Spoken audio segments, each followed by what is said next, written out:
Les ouvriers sont à pied d'œuvre sur la ligne qui relie Bruxelles à Ottignies. Depuis la reprise du chantier du RER en 2018, 60% des travaux ont été réalisés entre Boitsfort et Watermal.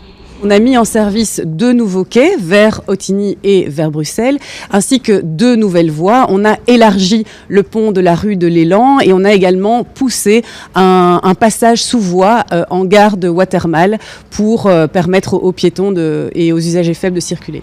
Fin novembre 2022, un permis d'urbanisme a été octroyé pour poursuivre la tranchée couverte de Boitsfort, un tunnel long de 960 mètres qui jouxtera la rue des Archives. Et qui permettra d'atténuer les nuisances liées au trafic des trains pour les riverains.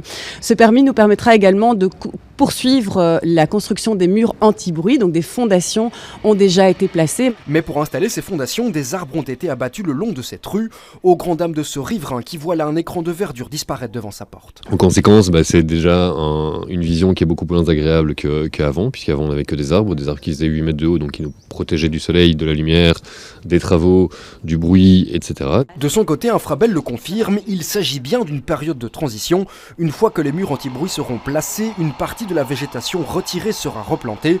Une solution qui ne convainc pas entièrement les habitants, pointant des décisions pas toujours coordonnées. Moi je suis 100% ou à 200% derrière le RER. Je trouve que c'est la solution qu'il fallait à Bruxelles. Je suis convaincu que c'est quelque chose qui doit être fait, mais je suis convaincu qu'en fait, sous la masse d'un chantier RER, tout le monde a perdu le contrôle. Selon Infrabel, pour ce tronçon, la fin des travaux est prévue pour 2025. Enfin, si tout va bien.